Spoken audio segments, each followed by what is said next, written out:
Hi, I'm Max Spainhour. And I'm Troy McCormick. Welcome to Indiana Outdoor Adventures.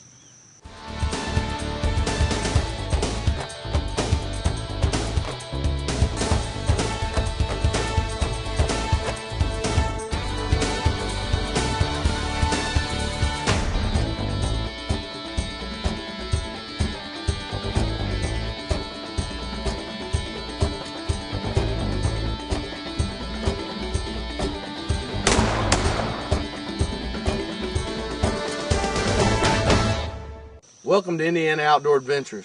Today I'm in Borden, Indiana with a good friend of mine, Jeff Hunt. We're going to be talking today about a surrogator, which is for quail, and he's our resident expert, so we're going to turn it over to Jeff. Jeff, give us a little bit about what this actually does, and even from the very beginning on when you order quail. Well, I guess even before that, I want to talk about, we have tried in the past here, we have CRP property, tried to release adult quail. And to our example, we've taken 100 adult quail that were somewhere between 12 and 15 weeks old, put leg bands on them, and it's either been 2 or 3 hunting seasons, and we've never harvested one of those birds. And you would think the law of averages would say that eventually we or someone around the property would harvest one, and one has never been harvested.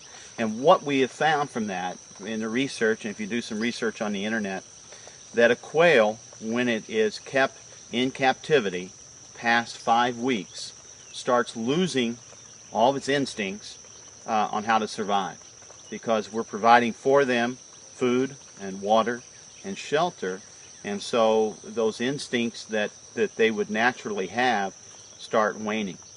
And so we assume that when we've released those 100 birds that they just didn't survive for whatever reason. Another is being able to shed water.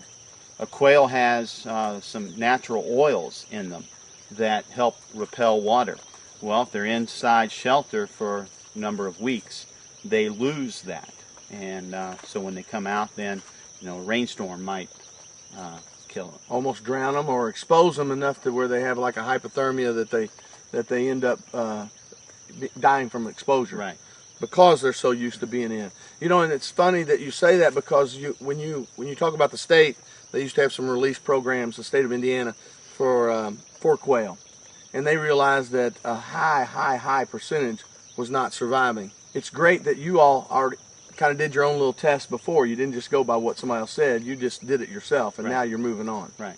So after we did that and found that we weren't having success, we started looking further on other options on how we could help get the quail population established on this property. And we came across the quail surrogator. And the concept is here, you start with day-old birds, and you put them in here, and you provide them 4 things: shelter from predators, water source, food source, and heat. Start with day-old quail, and in 5 weeks, they have grown enough that they are ready to be released into the wild. And we're hoping, if let's say we release 120 birds here, then once they're released, we hope come November or December that 60 of them are alive, that they've survived. We know that they're not all going to survive just from the predators. The first week, you have, I guess it's called the feeding area, the back half of it. That's where their water is, their food is, the heat source is. After 1 week, we open up a gate in the center part of this and allows them to come out into what's called the loafing area, doubling the size, square footage area that they have. Out here, the sides are open, so they're exposed to more of the wind, to just the environment around them. Part of it is open on the top, so as it rains, water comes in on them, starts introducing them to that. So we want them out here in this part as well. Of course, they grow so rapidly. You would not believe, here looking at them here, these are about 5 days old.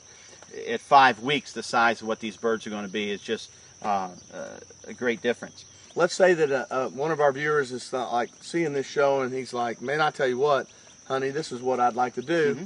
And obviously our wives are going to be saying, okay, honey, how much does that cost? Right. And then at that point, you are you have to come down with a breakdown of the prices. Can you Right. give me a cost of what you think?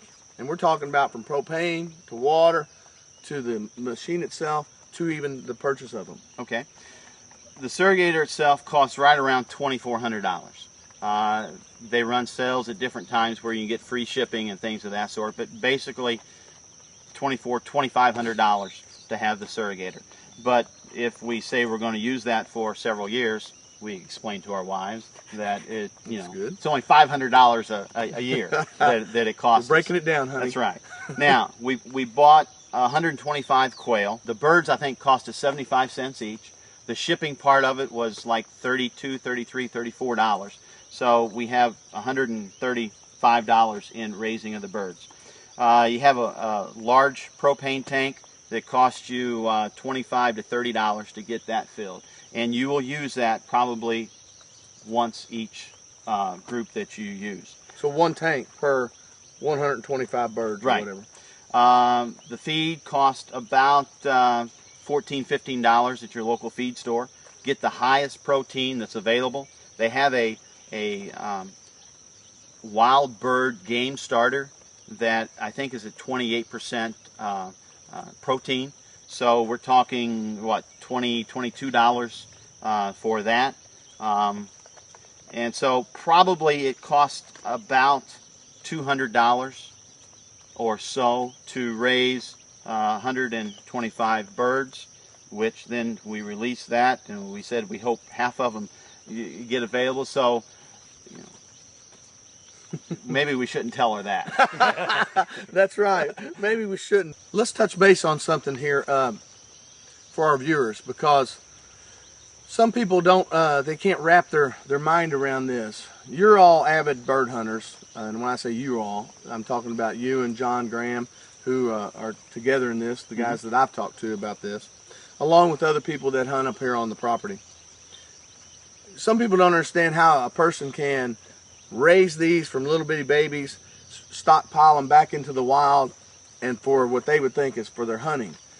But you and I know that even if 50% of these make it, you're all not going to even kill 50% of those. No.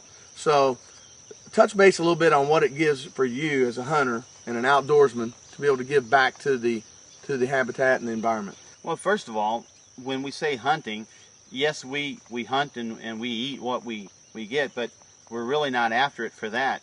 You get the enjoyment of watching Jazz and Copper come up on point, and they lock down on point. And when someone who's never seen that before, you get some kids up here to see these dogs come up on quail and lock down and stay there and will not move until you tell them to move or the bird flushes. That's a big part of it. If someone's interested in putting one of these on their property, they could go online, do a search for quail surrogator, and I believe it's called Wildlife Technologies is the company that actually makes it. I believe it's in Kansas.